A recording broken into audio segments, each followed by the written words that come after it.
What is up? It is your favorite director's favorite director, and in the famous words of Alison De Laurentiis, did you miss me?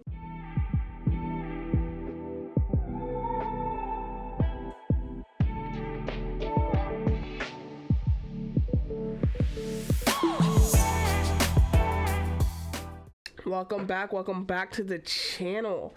I'm so happy that you're here. I'm happy that I'm here. I'm happy that we made it. We've made it, you guys. It is the last episode of the season, the Lyle and ERIK Menendez story for Monsters. I'm feeling bittersweet. I'm feeling like this journey lasted a lifetime and it went by in the blink of an eye at the exact same amount of time. I have my writer's hat on, so if you hear me speaking like a writer today, that's why. No. Yeah, I feel like this journey went by really fast and really slow at the exact same time. I feel like I literally just watched the first episode last week.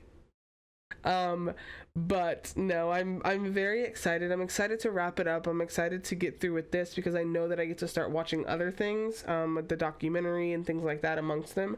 So I'm really excited to kind of wrap this up and kind of be able to kind of process the entirety of the series in a whole, and then go into the documentaries having already seen this and to kind of be able to see what is different and what is not. With that being said, I've enjoyed this journey with you guys, and I hope you guys stick around for the next thing and the next thing after that and the next thing after that, because this is fun for me. I love being able to sit here and react. I love logging in to see that you guys are commenting and interacting with myself, with each other. So thank you guys for that. Thank you for this journey. It's been great. I'm excited for the next one as always. But yeah, I don't know. I don't think I have much more to say outside of that. How are you? How are you doing? How's your mental health? You know that that's important to me. So I hope that you guys are taking good care of yourselves. I want you to sit back, to relax, to watch this with me and kind of close out the series on a high note. So with that being said, if you love it here and you enjoy it, watching videos with me and reacting with me, like, subscribe, leave a comment down below. If you haven't already, go follow the Patreon. I'm sure there are some things over there that you guys would find interesting. I want to do a lot of things over there. I want to watch some Buffy the Vampire Slayer. I want to watch some Pretty Little Liars. I want to watch some Scream. I want to watch everything. And I feel like I don't have enough time to do so, but we're working on that. Other than that, though, guys, let's just dive right in and get into the last episode of season 2. Defendant Orenthal James Simpson not guilty of the crime of murder. OJ is like the biggest fucking killer of all time, right? And he got away with it. My preference would be to have Jill back or call Cochran. I can't just call Cochran. It's interesting that now what Lyle has to face is dealing with a man as a public defender for him. And that when you had Jill as your defender, you had a little bit more leniency, is not the word I want to use, but I'm going to use it anyways. You had a little bit more leniency and leeway with Jill because she was a woman and it was easier for her to get in tune with her emotions and for her to connect with him on that aspect. So I'm interested to see that. But he insists that he has any control here still. To this day, he's still, to this episode I should say, he's insisting that he has any type of control. OJ got away with it, so we should get away with it, and I need this person, but it's like, you're not understanding, Lyle. You don't have access to these people anymore because you don't have money. These people want money. That I am still here fighting for your life pro bono. I think that our catchphrase can be, if you've been abused, you cannot be accused. Interesting. If I'm pausing a lot during this video and I might not be talking or I might be only saying a few words, it's because I'm going to do my absolute best to keep a lot of this in this episode for you guys. Lyle Menendez, in his own words. But that's never gonna happen now, because no one believes us. Lyle, everyone hates us. Everyone wants us dead. Well, you better figure it the fuck out, because I'm not dying in here just because you're a pathetic, weak little bitch. I was waiting for the blow up. I was waiting for the moment where ERIK had enough of taking the blame of being abused, of being called everything and under the sun. And it's interesting because at one point Lyle said, I hated my dad hated my brother, so I did. But he still, in this at least, is finding ways to treat him the same way that his dad did. And it's like, we're in here because you couldn't keep your mouth shut. Yeah, well, we're still in here because you couldn't.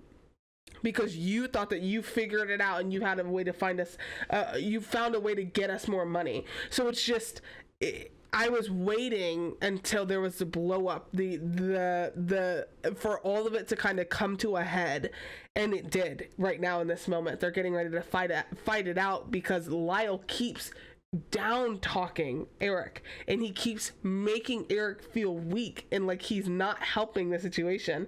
But Lyle is the one that's causing the most damage right now. I should have fucking killed you too, you fuck. There he is. Please, because I'm ready to get the fuck out of here.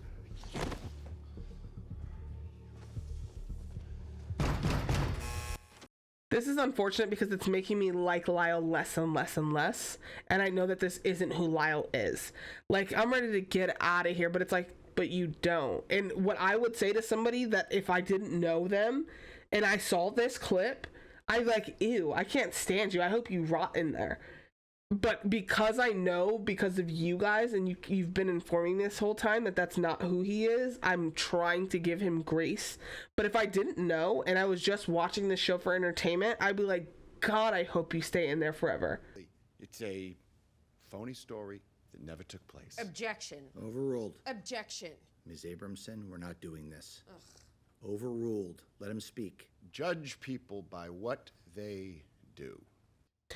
I see what he's saying, judge people by what they do, but I would counter that with judge people by what you feel in your gut, because your gut's usually not wrong. It's whatever you believe in, God, higher power, whatever you believe in, universe, it's telling you something. And if you listen to it more often than not, you'll find that it's pretty accurate and pretty spot on.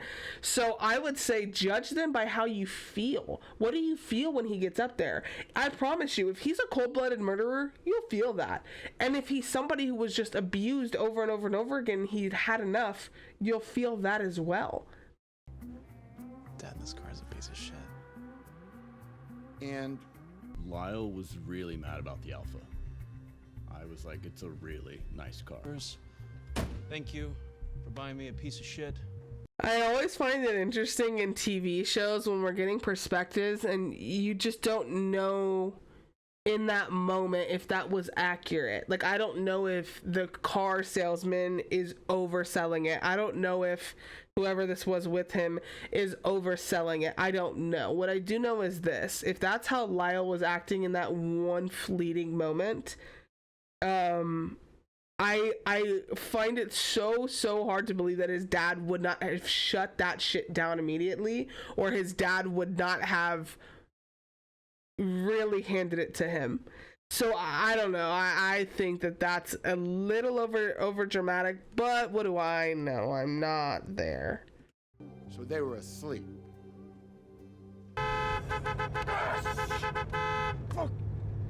Objection. Strike that from the record. You're shouting, counsel. Well, I'm sorry I'm shouting. I'm angry, so my voice is loud. I don't care if you're angry.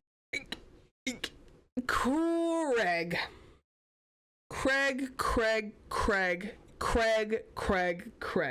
I cannot stand fucking Craig.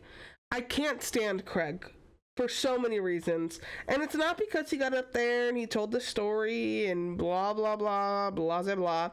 The whole blood thing, obviously not accurate. So I don't know if, and this is the problem with the way that they filmed this episode, at least, is when they're transferring over, is that still, are you still trying to maintain that that's their perception, or is that what you were being told? Because I highly doubt, like, obviously we know that that's not what happened. We saw exactly how they did it. So it's like everybody's perspective is so fucking different, and it never favors the brothers, I've noticed.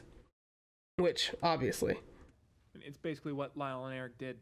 Rich kids who kill their parents for money. Objection. The court is going to hold you in contempt. ERIK didn't just happen to see that movie on TV, though, did he? No.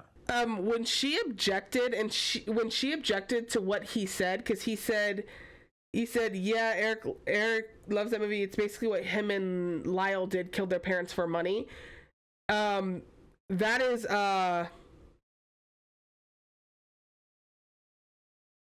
when you object, God, I can't remember the word, but you can't say that. Like, that's, you can't say that. You can't say, yeah, that's what they did for money. Like, that hasn't been proven. They haven't been found guilty of that, and you don't know the motive. At that point, it's an assumption. You can't say that on the stand. Come on. Craig, piece of trash, Craig. Brian, did Lyle Menendez write you a letter from jail?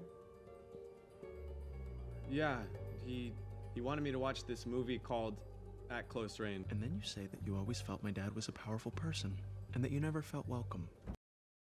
Here he goes again, ruining it because you couldn't keep your fucking mouth shut and just let your defense attorneys do their job and listen. That's like 99% of having a defense attorney is listening to them. Let them do their job. Let them do all that work. You just get on the stand and tell the truth. You could do it with a crossbow. Were there any other weapons you considered? Ideated on, conspired about, meticulously planned the murder of their parents. How, why, and when they planned it, it's more than relevant.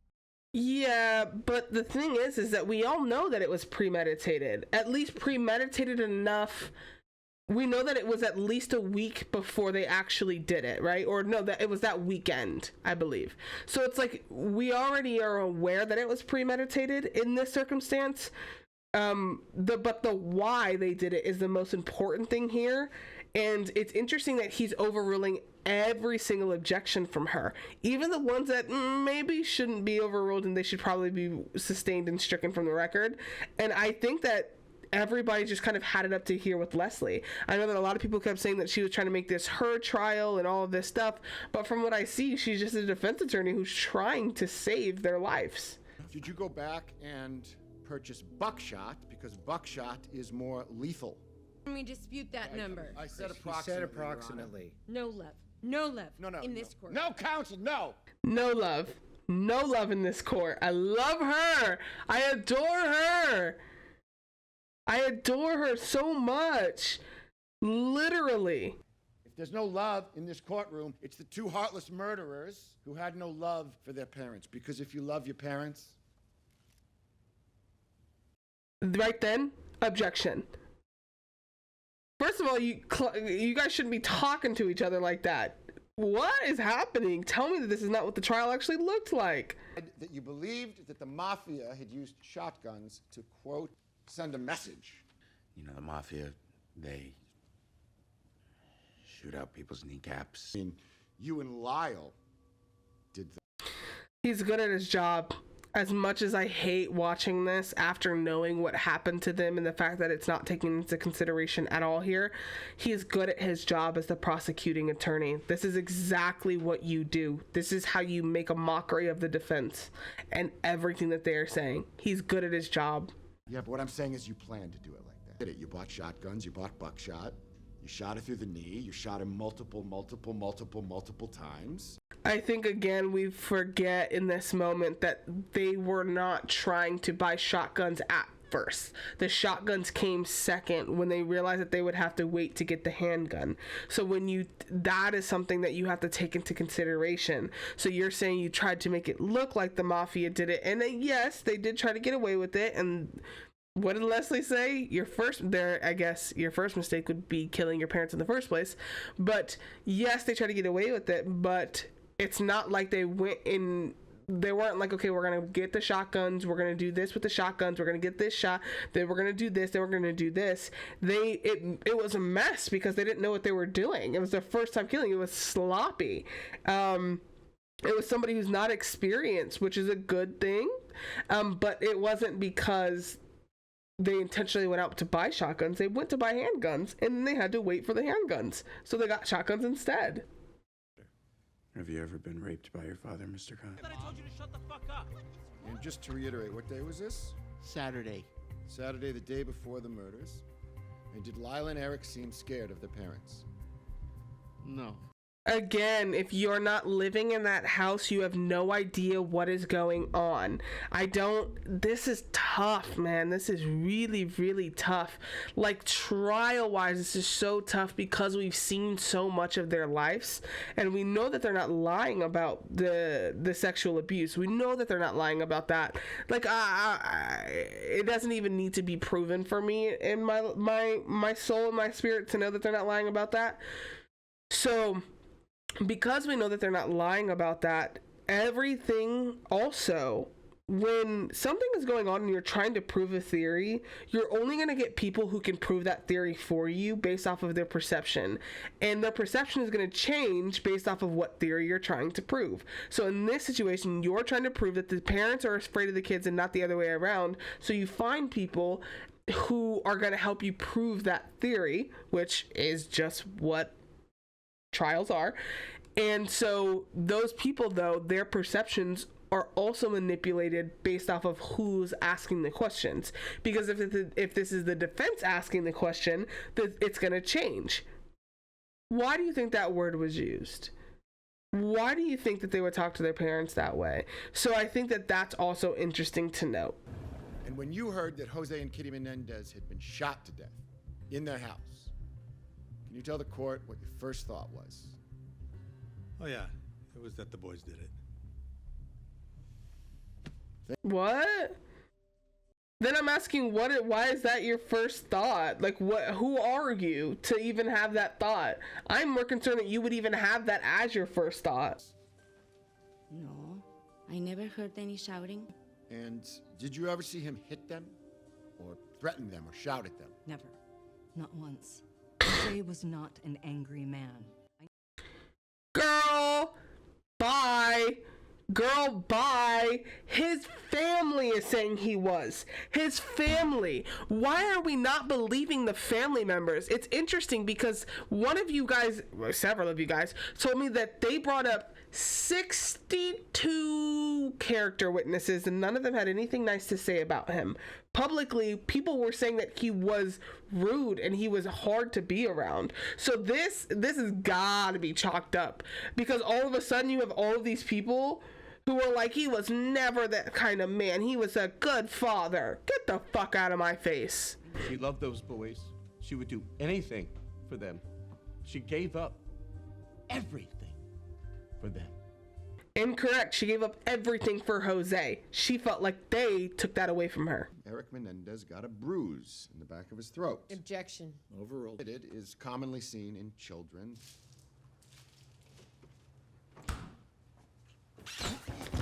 What if this is where their story came from? I think I'm frustrated because it's like, do you understand the time in which you're even living? Listen to how you are all reacting to sexual abuse right now in this moment. Listen to what you're saying about sexual abuse right now in this moment. Listen to it. Even if they do bring evidence to you, you're so quick to refute the evidence. Listen to the way that you're reacting to sexual abuse and then tell me why somebody would make up sexual abuse allegations.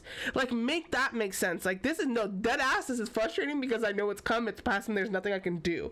But it's like, that is so fucking infuriating. Listen to the way that you're talking and diminishing sexual abuse right now. Why would anybody put themselves at risk to be talked about like this? Your Honor. Ms. Abramson, sit down. 8 instances of alleged abuse are exactly the same as in this book. Why did they never mention it? Because it never happened. It's baffling to me to think about all of the victims of sexual abuse who see this and who probably sympathize with the brothers and understand why they did what they did, and now are fearful to do anything, to speak up, to speak out. Like, you're silencing so many people by discrediting them or trying to discredit them or minimizing the fact that, like, this is a thing. And the only reason why you're not digging any deeper is because, well, it's not your job to. Even if their story was true, they are still guilty of first-degree Murder. The law, ladies and gentlemen, the law demands that you find them guilty, and the law demands that they be put to death. Put to death is wild, bro. Put to death is wild without even attempting to find out if this is the truth. Hook them up to the lie detector. Make them talk to a bunch of different type of therapists. Like, get to the truth. Because, like, I mean, now don't get me wrong, there are some people who genuinely just deserve to not be here anymore. And unfortunately, in this situation, those people are Kitty and Jose Menendez. However, we'll never, ever, ever hear that come out of the prosecution's mouth. And I think what's funny right now is I'm pretty sure ERIK and Leslie are playing hangman. You may have been abused by a friend, a family member, a parent, sexually or otherwise. Unfortunately, it happens to millions of people all over the world. Unfortunately, it happens to millions of people all over the world, but they don't kill the person that did it to them. But it didn't happen to these two boys. Those are my options. What is not common is murdering people with shotguns. Placing a shotgun to the cheek of your mother, whose knee you shot out. Counsel, will you please stop playing hangman with your client? Okay. Let me explain something to you. Right now, they've made Leslie look crazy. But let me explain something to you. Leslie is not crazy. She's upset because the truth is no longer being told. The truth is not being told. The truth, yes, there's some truth in what the prosecution is saying. There was some type of planning that went on. They did, in fact, kill their parents. It isn't normal. There's a lot of things that were happening in that house that were not normal. But the truth of why it happened is not being told. And so that for her is so overwhelming that you're seeing it externally, right? She's probably really, really good most of the time at internally keeping that, but she has gotten to a point where it's like, you're just absolutely not telling the truth. And as somebody who fights for the truth, right, who has sat in the room with these boys on separate occasions, who has listened to the stories that they've told, who has heard in grave detail what happened to them, somebody who knows that version of the truth. And when you know the truth, you just know. The truth just is. You cannot refute the truth. And that's why you're seeing that upset and outrage in her, is because you can't refute the truth. The truth just is. And the truth is that these boys were sexually assaulted over and over and over again by their parents. And the only way that they thought that they can get out of that was by killing them. That's the truth. And she's outraged because nobody is letting her speak. You're not even letting her talk during this. It's pretty clear what the motive is here. It's money. Their father told them that he was taking them out of the will. They had to kill him before that happened. No. It is possible that they did not want the money. Sometimes I think that we just assume that because somebody wealthy is killed, it was for money. That is an assumption. And oftentimes, it is right, but in this situation, even when he's saying, my job isn't to prove motive, but we can tell you what the motive is, it's like, no, you can't, because clearly you just told me you couldn't prove it, and it's not your job to, so why would I trust that you're accurate in your motive? The defendants and their legal team are guilty. They're guilty of exploiting the trauma of real sexual abuse victims everywhere and trying to use it to get away with murder. But what if they're not? What if on the off chance, according to them, on the off chance that they're not doing that? What if they were sexually abused? What if that's the case here? You are just, oh my God. And I know that you're only doing this because y'all lost the O.J. Simpson case. You had to get them for murder. You had to do it. So it didn't matter at that point if they were sexually abused. That didn't matter to you. You had to put somebody away. It's no different than the cops when the cops were getting the calls and they messed up with the old girl and she escaped, and then he was like, we gotta find the Menendez murderer. It's no different. There's no difference in those two. None whatsoever. Jose and Kitty Menendez were sleeping. They were sleeping. Baby, even the devil closes his eyes. For you, whether it's the race card or the abuse excuse, if you've got a defense team that knows how to game the system, you can get away with anything. The culture's moved on, and not to be catty, but have you seen them lately? It's embarrassing because now the culture has moved on into their favor. Now I think that there's a generation of people who understand sexual abuse, who understand what it takes to speak up, who understand that it can happen to a woman or a man, who understand that that what had occurred in that time frame did occur.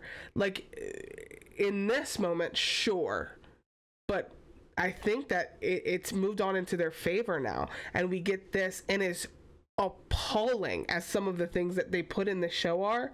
It still shines a light on their story, and it makes people listen, and it makes people question and wonder and hope and pray that this didn't actually happen to them.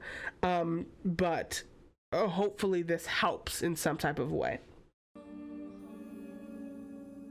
Her name's Anna Erickson. It started off... Hey, give me back my book, please. I didn't take your book. Yeah, you did. I saw you take it. Is this the opposite? I feel like I've heard that ERIK did really well in adapting, and LYLE was the one who wasn't necessarily having trouble adapting, but he was kind of the one who was, I guess, yeah, having some trouble adapting. To my dearest Tammy, wishing you 300 days of love. We may be separated by thousands of miles, but I feel you near to my heart. This could be the end of the road for ERIK and LYLE, and they'll finally face the reckoning they deserve. That's ironic. That's ironic that he saying, if I still believed in hope, I'd hope so, that there would be some justice. But is it justice to sentence them to death after everything that they were put through as children? But then you don't even care to think about what they were put through as children. You just think they all made it up. It's interesting. Oh, don't give me that crap. Those shits deserve to die, and you know. I think these boys were abused their entire lives. Horse shit. Did you hear their family? Their cousins? Oh, come on. They paid them to say what they said. Jesus Christ, man. What is that? What is that? Why does everybody have to pay somebody to do something? Abuse? They're gonna pay abuse though? Come on. Thank God somebody in this room was asking the right questions. Why didn't he say something about it years ago? He was a child and he was scared. They took those photos themselves. The 6 and 7 year old took the pornographic photos themselves? Okay, fine, let's go down that route. If the 6 and 7 year old took the pornographic photos themselves, then I'm asking why a 6 and 7 year old would be aware enough to even take pornographic photos of themselves. Come on. Do you really want me to believe that ERIK, the star athlete, let his father rape him all the way up till a week before the murder? Lee, he could have been too scared to get the police involved. You know what? It's like you were born under a rock or something. And bitch, it's like you were born back in the 300s. Get out of my face.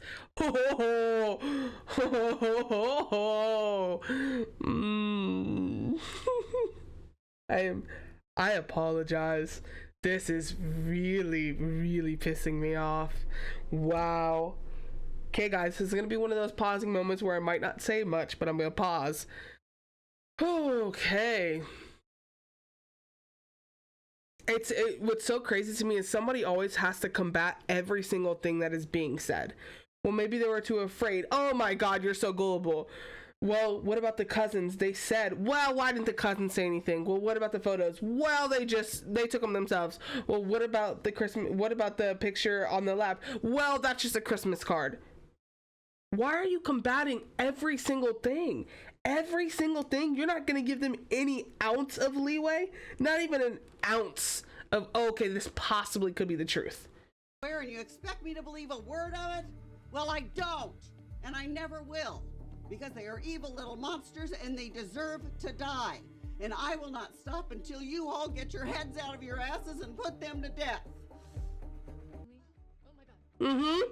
Oh yeah. Oh yeah. Oh yeah. Yeah. Yes. Yes. Yes. Yes. Yes. Yes. Oh yes. Yeah. Mm-hmm. Swift. She was swift, Karma, today. She was swift in this moment. Because where's your hatred coming from? You have no idea what's going on. Who comes up with these stories? Who? What child is coming up with these stories? Who would lie about their parents like this? Come on, girl. All that hate, that anger, all of that you're feeling, you need to figure out where it's coming from. Because right now in this moment, you are projecting. I don't know who hurt you. I don't know who you hate, but it is not them. You are projecting, mama. And then look what happens. This. Now here I am. We never heard anyone say they were violent or they got in any fights. And I kept thinking about their relatives, talking about how much they love them. That's got to mean something. Of course. Of course. So let me put this into perspective really quick. Let me just let you guys in on what I'm thinking. It's interesting that the girl who hated them, who said, I will sit here until all of you are convinced, da, da, da, da. She had to go out. I don't know if she died. I don't know if she had a heart attack, blah, blah, blah. But this man who was probably going to come in and be the voice of reason, who was going to say, we can't overturn the verdict, but life and death, let's really talk about that, because you're talking about taking somebody's life. And if for a split second they were abused and we did find them guilty of first-degree murder, and maybe that could have been our bad, maybe we should really talk about this. And then he says, listen to what everybody had to say about them. They never got in any fights. They were nice. Their family is fighting for them. Their family, brothers of the victims, are fighting for them. So, I mean, could they really be as bad as everybody is making them out to be? Do they deserve death for that? If I were in their position and lived through what they said they lived through, I probably would have done the same thing. Definitely, if there's even the slightest chance that what they said is true, I'll tell you right now, I'm not going to be the one responsible for taking their lives, because I think that would be a huge mistake. Beautiful, beautiful man. Beautifully put. He has a very pure soul. He's going with his gut, by the way. His gut is telling him, no, they don't deserve death. They're telling the truth. That's what his gut is saying. But in order to externally verbalize that, he's saying, guys, even if there's a sliver of a chance that what they went through is what they said they did, I will not be responsible for putting them to death. No. Mr. Khan, are you disappointed the jury didn't recommend the death penalty? I think the jury did an excellent job. And we can all rest easier tonight knowing that Lyle and Erik Menendez will never be free men. Yeah, he's disappointed. Of course he's disappointed. My guy over here is filled with a lot of hatred for no fucking reason. Is it a win? Man, what's a win? They are two tremendous human beings, and I feel confident that they will find a way to positively contribute to society from prison. To the very fucking end, Leslie rode for them. That's beautiful. That is so beautiful. Everyone I have acquitted who is walking around Los Angeles, and you want to know what I realized is that Erik and Lyle Menendez are probably the least dangerous of all of them. Say it one more time for the bitches in the back, Leslie. Say it one more time for them. Because that is so powerful. You know what I realized? Erik and Lyle, they're probably the least dangerous. They're not going to do this again. I don't want getting out of prison to be the only thing you hope for. Erik, your life isn't here now. You've got to find meaning and purpose in your life in here. The song. It's a tragedy for me to see the dream is over. And the brother's going someplace else. Where?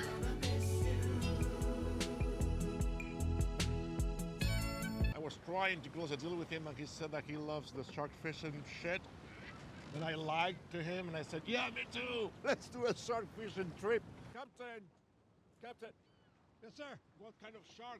I'm just pausing it so that I can put what happened before this and this in, but I truthfully do not care about this. At all, actually. Like, at all. For a long time, the thing that I needed the most, I had it with me. I had you. But you should go back to journalism, Kitty. Like what? Because if I'm running for Senate, you could be writing about me. Everything he does is for himself. Everything he suggests is for himself. Everything that he's ever saying is for and about himself. Just in case you were wondering. Boys, come back here! What is going on with them? Who the fuck knows? Just let them be. Let's fucking do it. Let's fucking do it.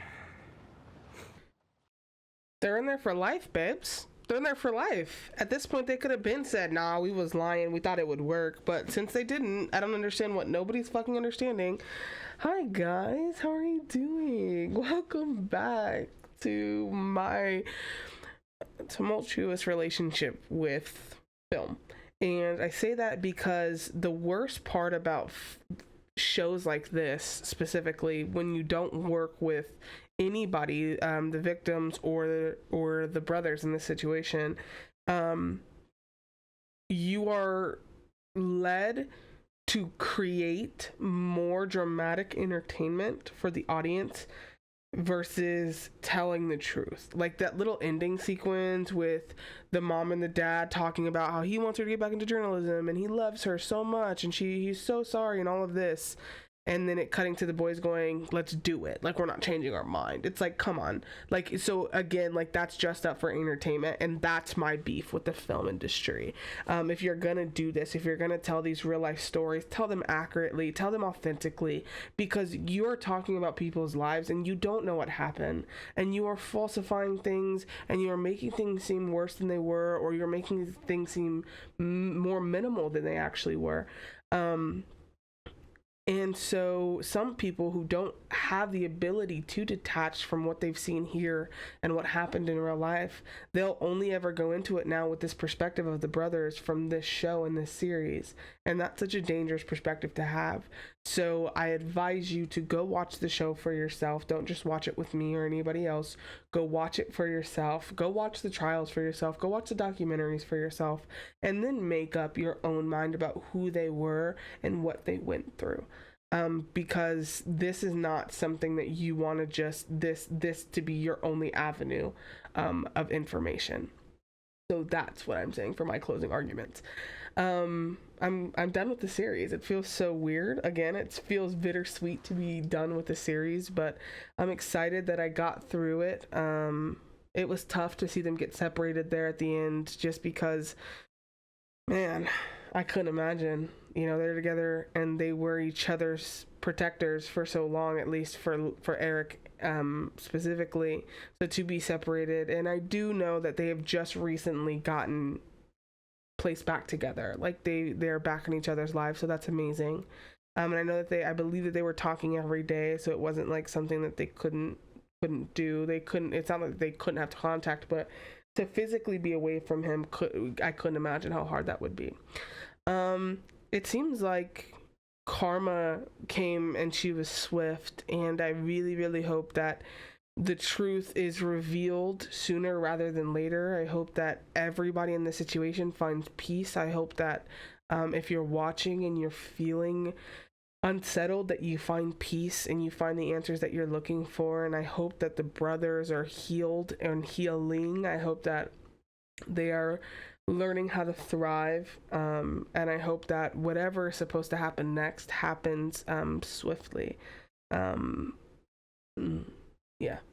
So I don't know what's next. I'm obviously gonna go watch the documentary at some point. But until then, I don't know what's next. I've enjoyed this. I've enjoyed the series. I hope you guys did. If you stayed the whole time, thank you. I truly, truly do appreciate you, and I enjoy these moments that we get to have. And if you hated it, I'm sorry, but thank you. But yeah, you'll see more of me, I'm sure, with different things. I want to do movies. I want to do more shows. I just don't know where to start next, or where to go from here, I should say. But thank you. You guys have been great. You're dope people, all of you. I hope that every single one of you looks internally and just finds something that you love about yourself. And don't let anybody tell you that you're not worthy of that. Yeah. Thank you for watching. This was a great series. I'm excited. I'm excited for what's next. I hope you're excited for what's next. If you enjoyed it, like, subscribe, comment, give us, give us, and by us I mean everybody else that watches, give us some grace, because this was a tough one to swallow.